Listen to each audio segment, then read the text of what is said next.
Yeah, I think we are live. Good day, everyone. Um, my name is Mustafa, and with me today is Linda.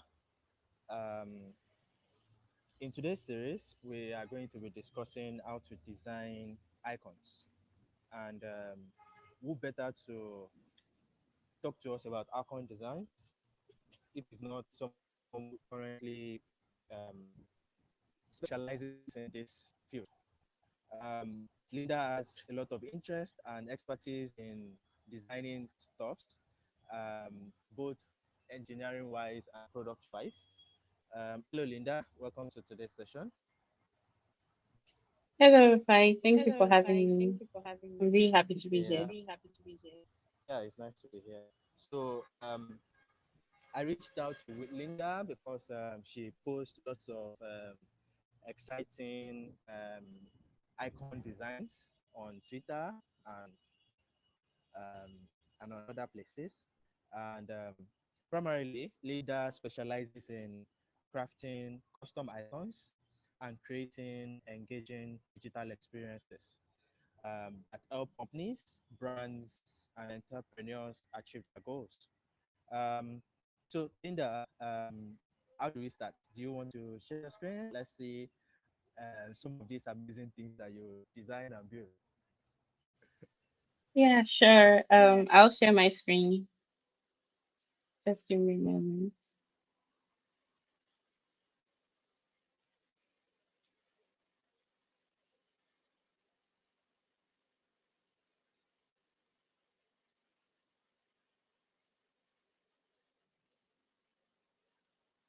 Okay. Can you see my screen? Yeah, you are on. Your screen is live. Introduction to iconography. You are here. Okay. Hi.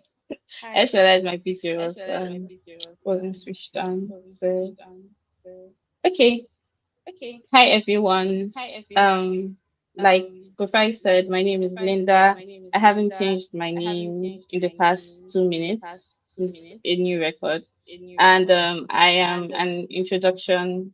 Sorry, I'm an iconographer, and today we are going to be talking about everything icons, how to build them, what to do with them, and it's going to be interactive, hopefully. Um, okay. Sorry, before I have a question. Yeah, please go for it. Um, so like, will I be able to like get questions in real time? So I get the questions, then I can ask you if once I have it. Okay, so at different points, maybe when I'm done like describing or talking about a bulky concept, I would take a bit of a break to ask if anybody has questions about that. People can like start sending in questions. Yeah, that works. No problem. All right, cool. Introduction to iconography. Basically, just icon designs. And what is icon design?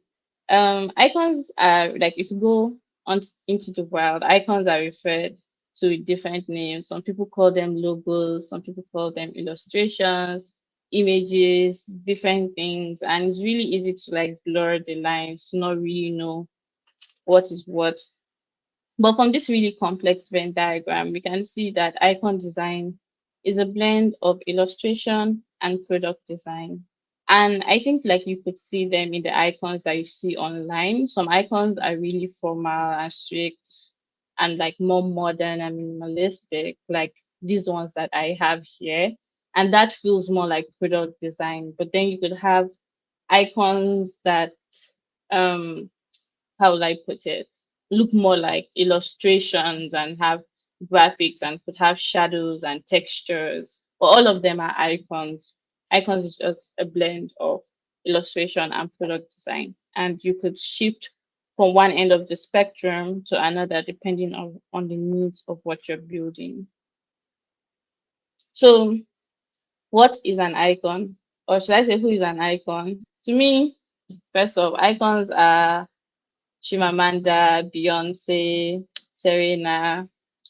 This is Serena, by the way. You know, she's always holding a tennis racket. But yeah, so like apart from actual human icons that we have, iconic people, we actually have icons that we use on the web, right? And for those icons are representations of concepts. To me, an icon represents the very essence of a concept or an idea. That's what it is like to me. Because when you're creating an icon, you realize that you'd have to pick, okay, what makes a ball, what makes a table. And usually, like as when you're dealing with things or less illustrative icons that would be used in the web, you'd have to break it down or tear it apart to its very essence. And that's what an icon is to me. Like you could see with this icon here, it's just the hour and the minute finger, and then the bells on top. Basically is like a version of this, right? And you have different types of icons out there, but in talking about like representing the very essence of an idea, you can see that this clock went um made into an icon, like all the numbers on the face of the watch is not there. You don't have this let's say the stand, it's not there. All you have is just a circle, this two strokes here and another stroke here. So you have three lines and a shape. And with that you're able to communicate that, oh, this is a clock. And you see that again here in this situation, we are um everybody know what this icon is used for, right? You see it everywhere, it's save. But the question is, why does it mean save?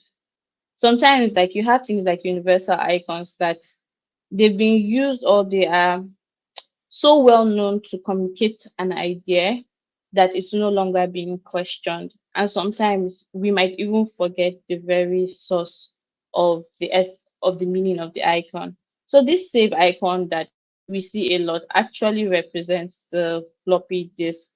And the floppy disk, like then it, if you zoom in a bit, you see it could hold a whole 1.44 MB, and that was like a lot. I don't even know like what weighs 1.44 MB right now.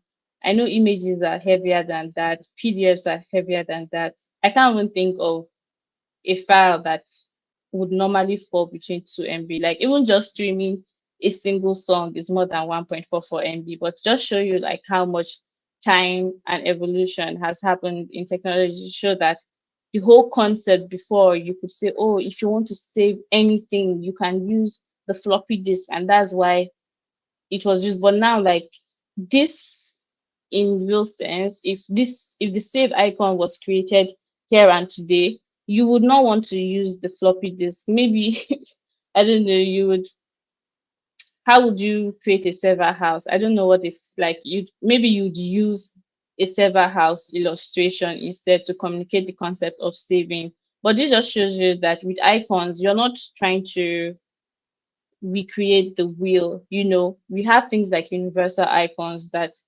already have a fixed meaning and you work with that. So here, in introducing icons, now you know what an icon is, the fact that it is the essence of an idea or a concept. It is the very essence of an idea or a concept, and it communicates that. So, and you know a bit about like how metaphors are used in icons, like using this floppy disk to say, oh, to create save, and then using this clock image to create this time icon that is used for alarms and everything.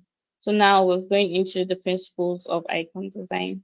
And I think like icon design, first of all the principles of design that already exist um will also be applied here because design is design, right? Like if it looks good, it looks good. So we're not going to be talking about, oh, contrast and all of that, because like that's already a principle that exists in the overall concept of design, and that would be applied here. So let me get some water. Principles of design.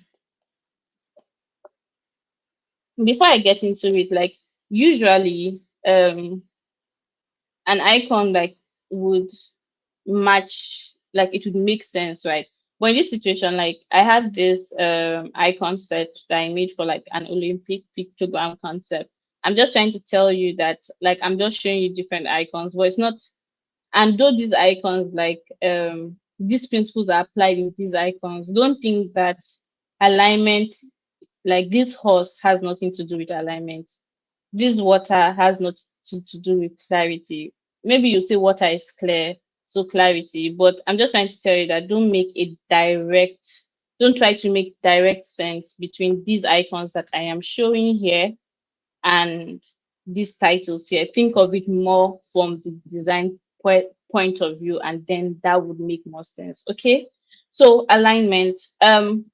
There is always a sense of alignment when you're dealing with icons. To make sure each icon feels balanced, align its element optically. And you can see here, I said optically. It's very important that you use your eyes a lot. You have to train your eyes when you're working with icons.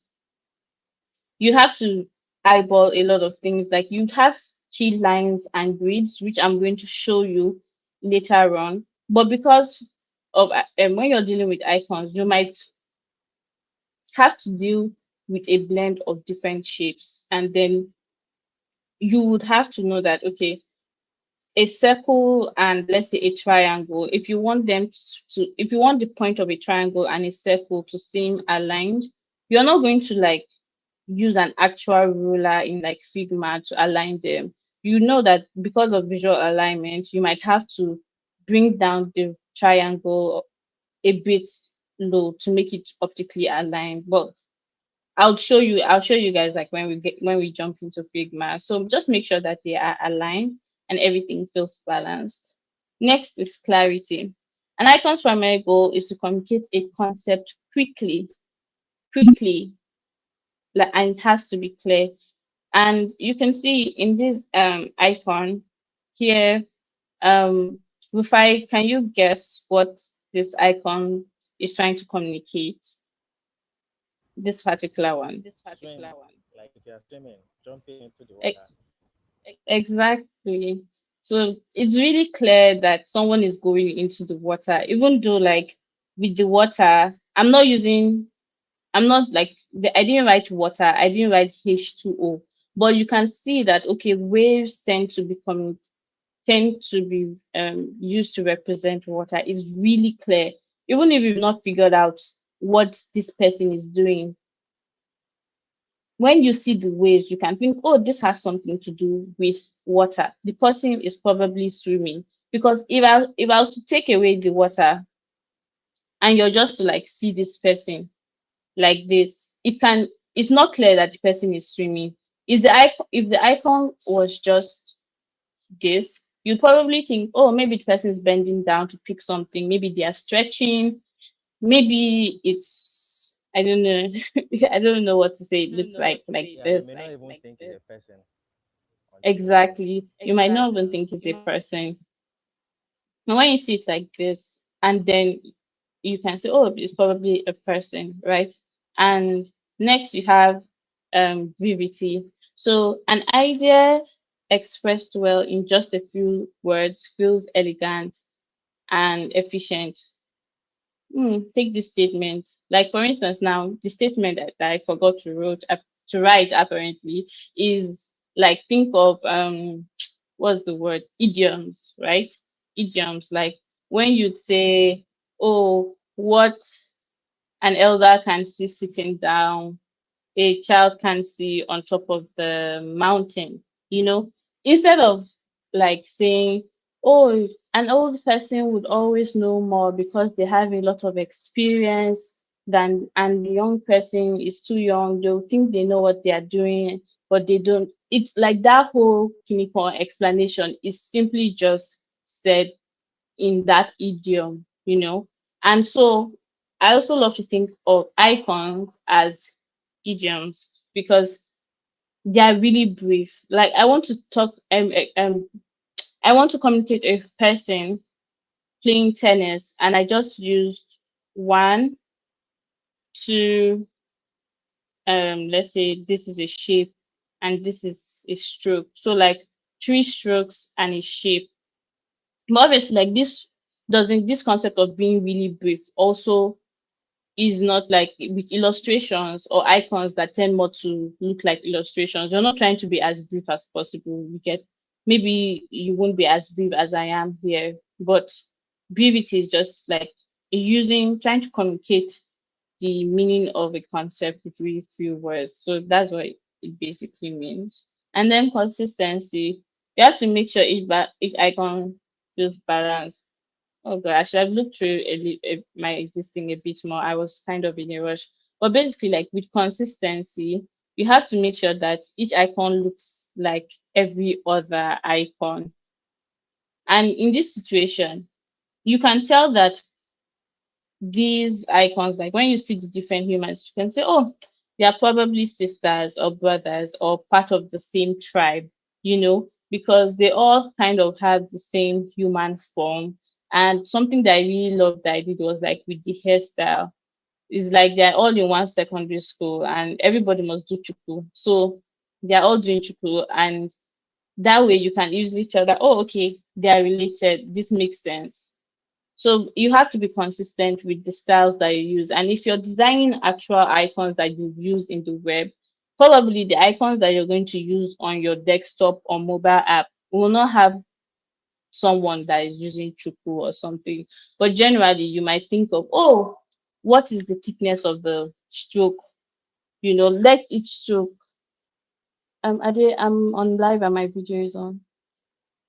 So let each stroke have the same width, right? And then let each end of like the stroke have, if it's rounded, let everything be round. If it's sharp, let everything be sharp. Basically, you get the gist. And then ease of use. So when you're dealing with icons, right, you remember that you are creating them for someone to use. You're not creating them to just like have them sitting on your portfolio or on your laptop.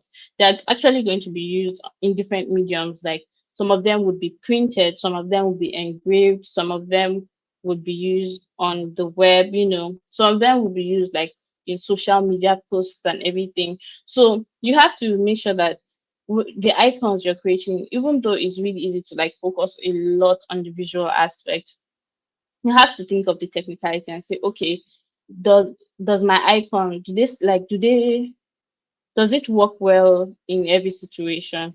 Does this icon scale well? And when you're also like handing over, you have to hand over in SVG, PNG, different formats, depending on the use. Because for instance, now like these icons here, they are black.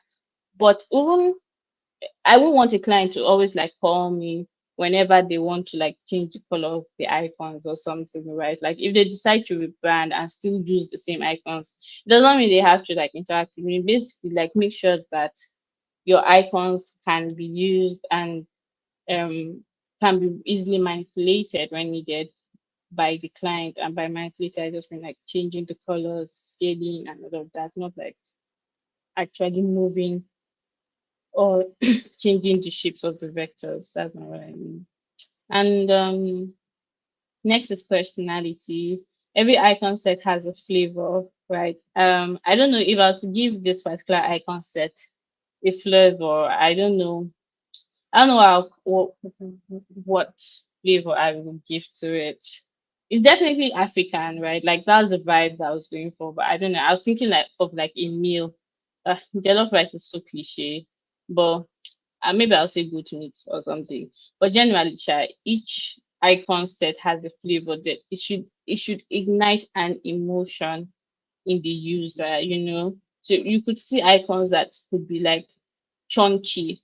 You can have chunky icons. You could have icons that are slender. You could have icons that are soft. So every icon, like, same way with every design, you're trying to like ignite or ignite an emotion in your end user, in the person that sees them. So you have to keep that in mind and say, okay, how do I want these icons to feel? So, like for me, with this particular set, I wanted to communicate strength. I wanted to communicate like slender but strong. I wanted it to be smooth. I wanted it to be kind of like sleek. I wanted it to be sleek. So that's kind of like you could see like with their legs. I wanted it to be sleek, but I also wanted them to be strong. And that's why I gave them like these really thick ties, because I was like, oh my god, they are really strong Africans and they would win every single sport out there. So like that's what it was for me, because I wanted to communicate strength. I leaned towards using thicker strokes. So when you're trying to communicate strength, strong, and everything, you usually lean towards using bolder and thicker strokes like you would in normal design. So that also applies here. And then the last formal principle is readability. Once you've done all of these things, it has personality, it is clear, it is brief, it is consistent. You have to make sure that your icons can be read in different sizes. So like you have to think of the spaces that you have between the stroke. If I zoom, so I just as far as I can zoom out. But even though like at this point I'm zoomed out, you can still tell that this is their hair, and there's space in between their hair. You can still tell the strokes apart. You can see that the strokes are not too close together, because when you're looking at icons from a really, really like at a really small size, if the strokes are too close, they would seem smushed, and then you won't be communicating. So imagine if you're creating an icon for a building, you wouldn't want to like put like 48 windows in a really small icon. You might just put 4 windows, right? Because it's a building, and you're trying to communicate that, oh, this building has windows. You're not trying to accurately say, oh, this building has 48 windows, if you get what I mean. And then finally, just have fun.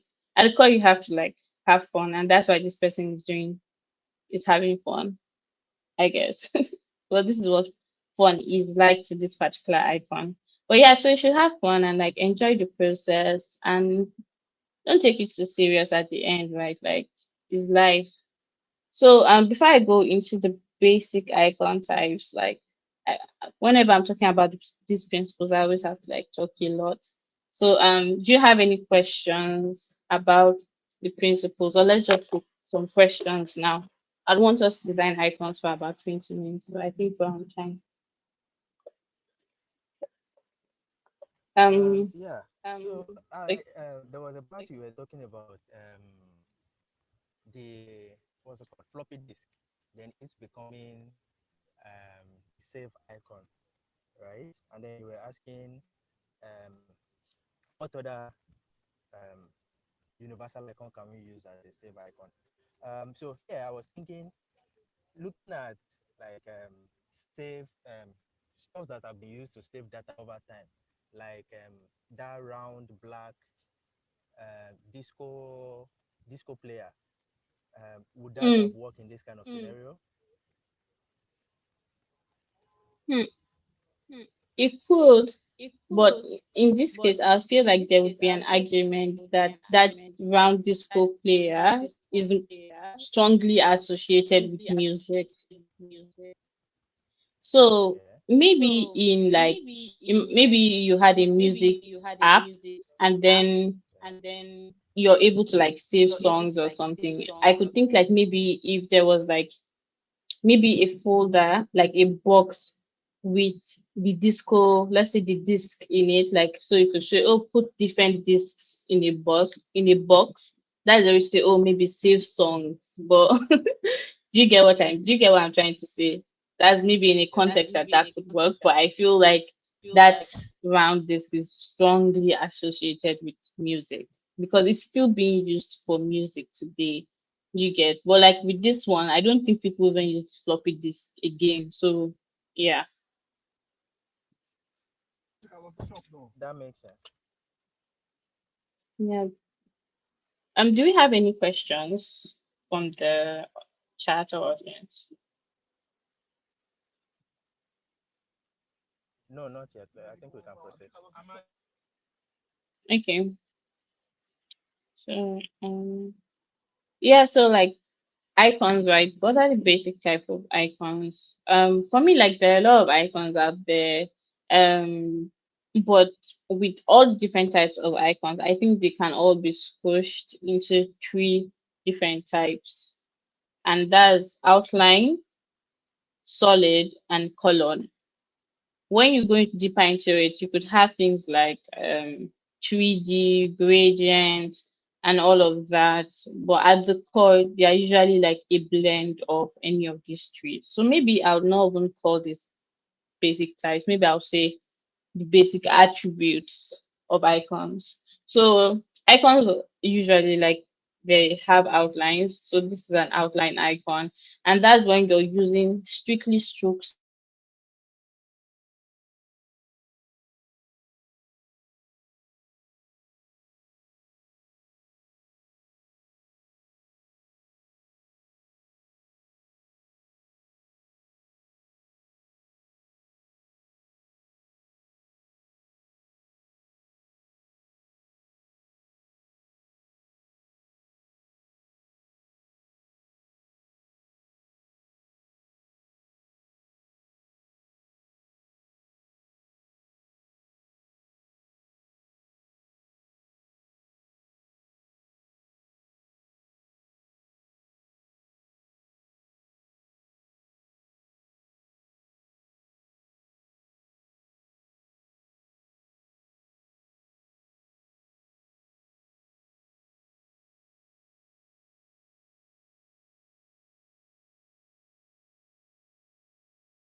have stroke icons or outline icons that the outlines would have like two colors where they would mix different colors for just outline. And you could have like just a full solid, but in this case, maybe it would be mixed. Maybe this place would be red and then everywhere else would be black. So duotones, like they mix colors, And in this situation, we have like an outline and a feel to show you that, oh, you can combine them. And then finally it's colored. So in this case, it's like, oh, there's outline, there's a feel, and then you're using colors. So when you think of all the fancy icons you see there, they are just like maybe the colors might be a gradient, or putting um you're putting shapes with a lot of different colors together, and then they come into like this illustrative style, but at the core they're actually just colored icons. um at this point I'll assume like I'll ask do we still have no questions, or should I just jump into the workshop? But basically like that's it for the introduction about icons and their types. Yeah, I think we should jump into the workshop. Okay then. In that case, let me bring this up here. All right. Can you try So, to check your presentation screen? I want to confirm, like stop presenting and restart presenting. oh, it stopped. Yeah, I couldn't see your screen for a while. Okay, let me try that again. Mm,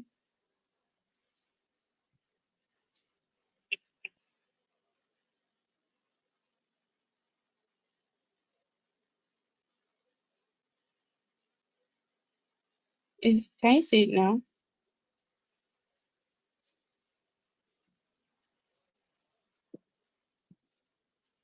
Can you see my screen Yes, now? we are good. We are good. Yeah, yeah. And you can see the Figma too. Yes, I can see the Figma too. Okay. Um. So yeah, this is the Figma. I create most of my icons in Figma unless they are vector manipulation heavy. So like the Kinikon, this ones, these ones I made them in, I believe, Affinity, because I really wanted to like play a lot with the pressure of the icon of the stroke, with the pressure along the stroke. But typically, like I go for I go to Figma for my icons. So um in this situation, I'm going to quickly talk about key lines, talk about how we visually balance the different shapes, and then we could recreate some icons, and I would like show you how I go about doing them. That sounds like wonderful time. So That makes sense. yeah, so let's start. More like key lines. I describe, to me, key lines are like strong suggestions. They help guide the shape of your icons. So if you've tried learning how to draw before, they'll tell you that, oh, um, each drawing is just like a combination of basic shapes. And the basic shapes, you could have like a circle, a square, a rectangle, a star, and a triangle. But basically, it's usually if like a circle, a square, and a triangle. A circle, a square, and a triangle. Like a rectangle is just a long, to it's just a wide square, and and this one is just like a longer square too. So at the core, you're usually working with circles and squares, and then some triangles. So in this situation here, these are my key lines. I have a 24 by 24, and this is 48 by 48. For this icon set that we see here, I used a 24 by 24. But I'm just going to use this 48 here to like describe. So let me switch things off and switch them on one by one. Heads up, this is a custom key line that I like created for myself. There are a lot of like key lines out there, but usually like you could adjust them to fit the needs of your project. So personally, after playing around with like different icons, different key lines, I settled on this one because it works best for me. So I have diagonals, and that also works as for me like the container and like the border of my icons. I know that I don't my in most cases I'll try to avoid creating icons that pass this border. Everything should be contained within here. And I also have these lines to just like help me know, oh, what's the 45 axis line, what's the 30, what's the 60, because when you're working with icons, if you're using angles, you want the angles to be consistent. Next is a circle. Circle also touches every point. And then what more do you want to talk about in a circle? But yeah, it touches every point. It also has a diameter of 48. And then next I have the square. So if you look closely, you'll see that the square is smaller than the circle. And I did that intentionally. If I switch off the diagonals, I made the square smaller than the circle because if you see here, a square and a circle, when even if, let me make this 50, when a square and a circle have the same, let's say, when the side of a square is equal to this to the diameter of a circle, the square is going to seem and look bigger than the circle because it actually is. If you are to, let me make this red and bring this here. and take it back. If you are to cut out a circle out of a square, you see that you have all of these edges here, right? And that means that the volume of the Hmm. the volume of the square is actually greater than the volume of the circle. And that's something that's very important. If you learned a bit of animation, you know that even when you're animating objects, you have to make sure that the volume of the object remains the same. It remains the same. If you're making it wider, it would have to compensate for the increase in width by a reduction in its height. So I hope you guys get that. So basically, because of the difference in the volume between the circle and the square when they have the same side and diameter, I made my own square a bit smaller to, to compensate for that. Yeah, that was it. So after that, like similar thing, this square, imagine like this rectangle was made from this square. So let me switch off the circle.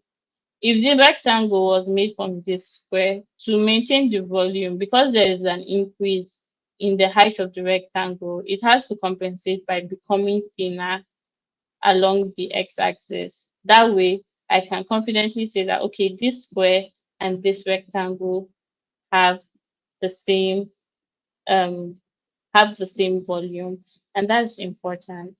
And so I also did that along the square for along the rectangle for along the wide rectangle basically. So that was the tall rectangle. So along the wide rectangle also, you have to maintain the same volume. So because there was a decrease in height, we had to increase the width. And so that's how we have these three shapes: the square and the two rectangles, the circle, and then center and diagonal. So now you know everything you need to know about creating your own key line. And so with that in mind, you can have the circle, your square, your long rectangle, your wide rectangle, and your, like say, tall rectangle, and so all of these shapes have similar volumes and work really well. So when you want to create an icon, for instance, let me drag this over here. When I look at this, let me switch on my key line for this one here. I If you look, you see that I'm saying, okay, um oh, I have a wide rectangle here and I have a square here. I guess in this example, like it was a television, so I wanted it to be like a bit wide to really give like that TV thing. So remember what I said about like key lines being strong suggestions, right? So yeah, so the key lines are like really strong suggestions and I followed them. And in this situation, the stroke here has a center width. I don't want to go into that, but basically, like the stroke is centered. So you can see when it's inside, it's actually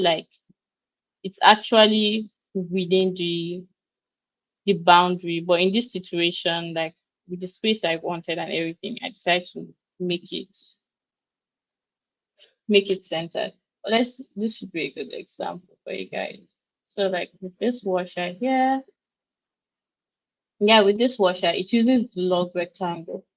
So it's just a long rectangle, right? So I used that outline of the long rectangle. That was the stroke in the key line I decided to follow.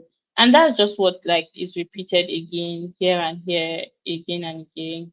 Like this one, to me now, it's a long rectangle. And if you switch on the key lines, you see that, okay, yeah, I used it along the long rectangle. But in this situation, like an iron is, how do I put it? I didn't want the handle to be too high up. You understand? So I was like, okay, in this case, I won't. It must not come and like. Let me see. Let me bring this up like this now.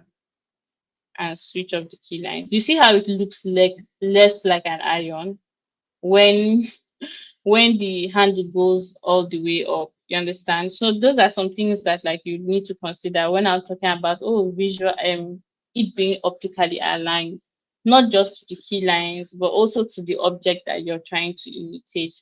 So those are some of like the decisions that you have to make again and again, like trusting your guts to say, oh, okay, even if my key line says, oh, a long rectangle goes from here to here, I don't want to do that in this situation. I think it would more accurately communicate the essence of an iron if the handle wasn't all the way high up.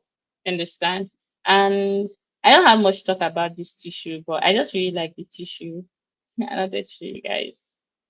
Um, but yeah, like with this tissue too, like this tissue covers a lot of space. You can see that it from the shape, it's one of the examples where you say, okay, this one has a unique shape. I can't just easily say, oh, I want to place it in a square on or in this rectangle. You understand? It has a unique shape. It looks like a P. So with that, like this where you'd kind of like eyeball it, right? Typically you'd want your icon to like cover three parts of your square. So that's what I was thinking of here, because like if let me see, you want it to cover like three parts of the whole shape or like the volume. Because if you think of this circle now and you think of all these edges that are left out of the square in trying to balance it out, when you're if we could equate the volume of this circle to this square, then we could say that, okay, if a circle in this case would normally cover approximately like three parts of a square, then when I'm making something that has a unique shape, I should try to, would I say, aim for covering three parts of the shape of my key line. Does that make sense? You guys Yes. get that? Yeah, I'm with you. Yeah. Okay, yeah, so that's what's going on here. Okay, so we have like about 15 minutes left, so let's make some icons. So I'm going to make a copy of my key line and drag it into this workspace. And let's just make a simple icon. I'm going to name this is a base. I usually have a base. I want to be here. Okay. So now I have my key line set. I want to create a rectangle. I want to create an icon. Um, what icon should we make? Let's see. Let's just start with something. You guys can give suggestions to of icons that you want us to make, but I'll just start with something simple. Do you want to retry the iron?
icons. So in this case, I'm going to head over here and I'm going to round the corners. But before I do that, if you look closely, when I was drawing this icon, I wanted it to be a square, but I didn't take the stroke all the way from the edge of my square. So like if I know you guys are unfamiliar with this key line, obviously it's mine, so it's a bit more familiar to me. I'm going to switch off the rest so you get that. So the square is green. I wanted the menu icon to, I believed that the menu icon fits closely to the square shape in the key line. But I knew that, okay, I would want to round off my icons, the ends of the stroke of my icons. So because of that, I decided to take it 1 pixel off the square, because that way, because I know that when I round it off, it's going to take a pixel. So when you round the ends of your stroke, the way it works, at least in Figma, it takes more space. So you should always take that into consideration. I've never created an icon with any of these ends. Also, um, but yeah, so let me switch on the rest. Switch off um mm, use menu and then um, yep, yeah. Um so like when you want to export your icons, like at at last, right? I think like you could have like export settings, like it should not export anything that is hidden. That way you'd have like just these strokes that would make up the SVG. So that's something to consider. But yeah, so that's basically like how the thought process, I would say, between like making a simple icon.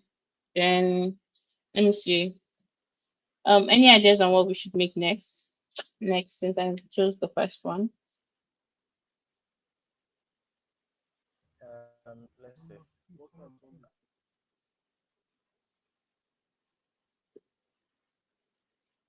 Mm, The television. hello. Is that hello? The television. Is it okay? Will it Okay, you want me? Okay. yeah, will it work in our time space? Yeah, we can make a television. We can make a television, but maybe this television is old. So maybe I want to make something a more modern looking television. How about that? Okay. In this case. Yeah, so it's going to be a flat screen. Sorry. And the television had a 2 pixel stroke. So let me see. The one that we had there had a 2 pixel stroke. Um, sorry. Sure.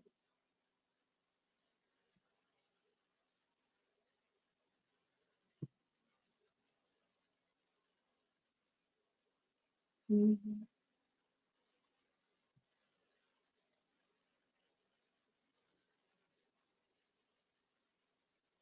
It's looking more like a computer, sure. So they don't have antennas anymore, right? Yeah, they don't. They have internet now.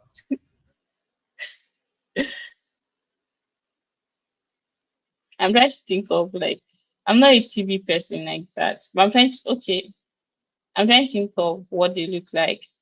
So usually that's also a thing to consider, that oh, when you're making your icons, right, you should always make a reference. Look at what the existing icons look like and then go with that. So if I'm to do that, I think I usually go to, let me see, the now project, right? Yeah. So this is one of my favorite websites when it comes to like researching icons. Like they have a lot of icons in different styles, and it kind of lets you know, okay, what do people what do icons for televisions look like? Oh, what am I missing? What's out there? You understand? Because we don't go around cramming the very anatomy and shape of everything out there. So you can see that, oh, okay, now this looks modern. Oh, okay, so you could see that, okay, the stand is different. People use the stand, but I'm like, in my head, I'm like, oh, this could easily mis be confused with a monitor. For me, I want it to be really clear that, oh, this is a television. Oh, I like this Wi-Fi thing. You know, like in the conversation we were just having, you were like, oh, they don't have antennas anymore. They now use Wi-Fi. So that was like a cool addition. So I was like, oh, do I want to make a blend of like this whole Wi-Fi thingy, the Wi-Fi symbol, and these stands of this television, and then you see some of the will I say the more classic televisions that have the antennas or has a button.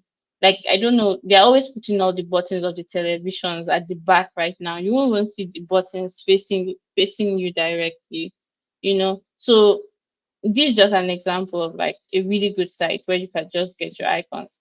And for me, I'm like, okay, I think I like the legs of this one. And even if I put the Wi-Fi symbol, it might not be so in your face like this, you know. So I'm like, okay, I think I want to add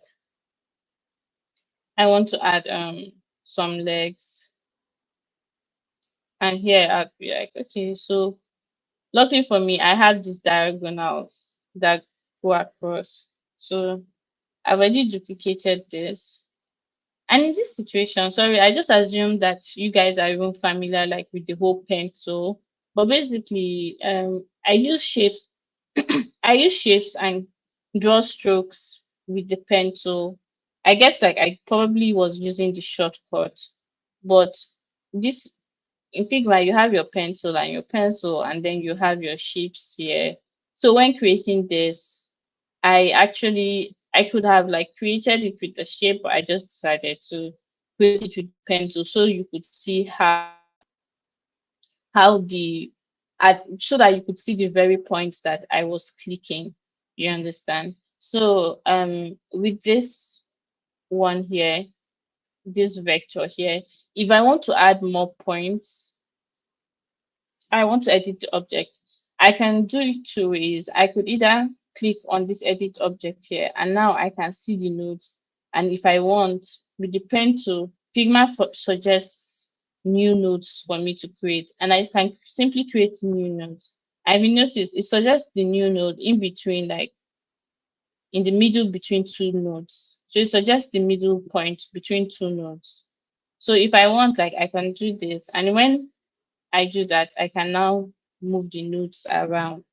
But I was trying to say that I wanted to, um, what's the word? I wanted to add stands to this television. And typically you might think, oh, let me just look at it and just go like this and then go like this, right? That might work, right? But that's not what I want. Or you can say, oh, let's do it like something maybe like this, like that. You could say, okay, that, sorry, this one, let me do that again, like this. You could say that works, but I don't want that. Like in showing you how you can be consistent, I feel like that's just a bit of guessing. In this situation, we're lucky that we have some strokes that kind of like intersect with this line here and goes here. But if that was not the case, I could say, oh, I'm going to start a line from the center here and drag it all the way to this edge here. And I'm going to do the same thing here and drag it all the way to this edge here. And then now I'm very sure that these stands, like the legs of the television, are coming at a 45-degree angle because that's my chosen angle for this icon set that we are practicing with. And in this situation now, I want the stands to remain, but how would I do that? If I was to just come here and delete this, I lose the whole thing. So if I want to be able to do that, I'm going to create a meeting point between these two here. I'm going to create a meeting point here so that when I delete these nodes, sorry, that should have worked. Let me add another one here just in case. At least I think like in Illustrator you can easily trim, but with vector, this is with Figma, this is like a makeshift to trimming. So I delete that first node and then I think like, hold on, yeah, and then I delete this one. Yeah. So that way I'm able to, let me show you what I did. I just realized that I didn't do it, but I just made sure that I dragged the node to this point here where it met, and then I was able to delete this one. So now I can say, oh, I have a stand, and I can switch off the vectors. I'm like, oh, it looks okay, but it looks a bit weird. It doesn't look complete to me. So I'll tweak it a bit and say, okay, I think I want to take. I think the legs are too long. Let's make it short a bit, and then I'll say, okay, I think I prefer this more. Yeah, this looks better. This looks better to me. And then in this situation, I can be like, okay, I really want to communicate the whole what's the word, plasma TV long thing. Even though my key lines don't suggest, or like it would move outside of my key lines. For the essence of this really like tall television or wide television, I might decide to just shift things out a bit just by half a pixel. And this is my own decision, right? Just by half a pixel, because I feel like, okay, that would help to communicate the fact that it is a plasma TV. So if I duplicate this, let me switch off the key line here, delete this one, and I'm going to take the key lines back to where they were and have you compare.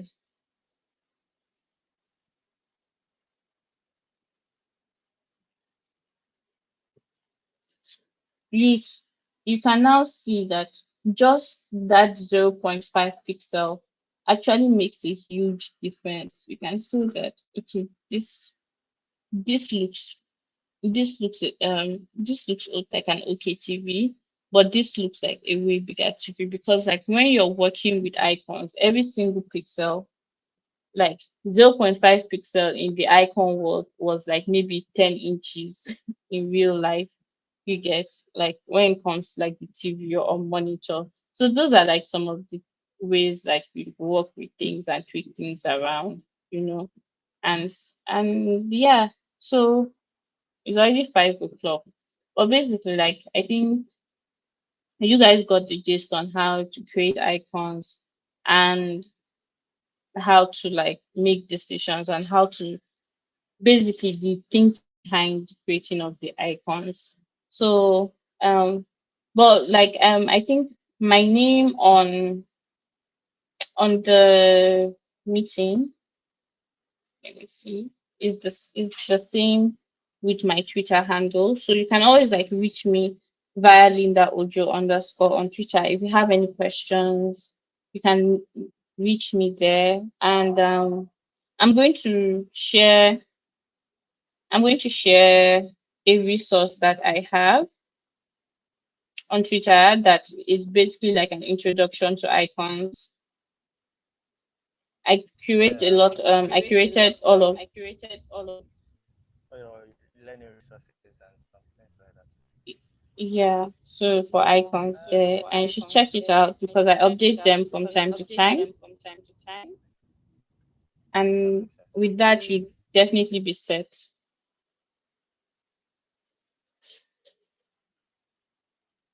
So that's all that's all about icons for today. So thank you very much for having me on. I think if I just dropped off for um I should have logged in. Um I don't have access to like see everyone.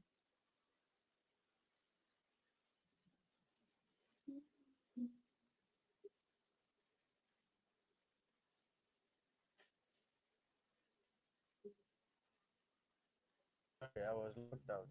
Um, so I think, yeah, thank you very much for the presentation. It was really nice. It was an amazing presentation on your end. Very excellent. Just one last thing, and then we can wrap up for today. I want to ask, Okay. what book are you currently reading? Something that you can share that catchy your fancy. Okay. So for me, I reread my books like a lot because when you grow as a designer, sometimes the same book can have a very different meaning for you. So I usually lean towards the classics. Right now, I'm rereading Articulating Design Principles. I know it's a boring, popular cliche choice, but that's what I'm doing. I'm currently rereading that because I'm in a new space, like with icons and everything. When I read it, like I read maybe when I was getting into like product design, but now that like I'm working with icons and everything, I want to refresh. So that's what I'm doing. But when it comes to like articles, even if I would say like I was saying like in the talk, right? Like design principles are design principles, design is design. So things tend to be like there's a lot of transferable skills between product design and icon design. But if you're looking for like content specific to icons, I would suggest let me see, his name is Drive. I would have to like I'll post it maybe when you're talking right now, but from on Twitter, there's this person, Drive. One of his articles is listed in the resource that I mentioned. But he writes about icons, and so those are some articles that I look for too. And I also read articles by um what's her name? Minor Access. That's basically her Twitter handle, right? Or Zelena Hang. Yeah, Zelena Hang. So she writes also about articles, and you can also check her work. She's also listed in the resource that I mentioned in my bio on Twitter. So you could go there and you could like go through the medium of Zelena Hang and you learn a lot about writing icons. Absolutely. Thank you very much, Linda. With Oh, that, we are at the end of today's session. I am going to end the session right now. okay. Thanks so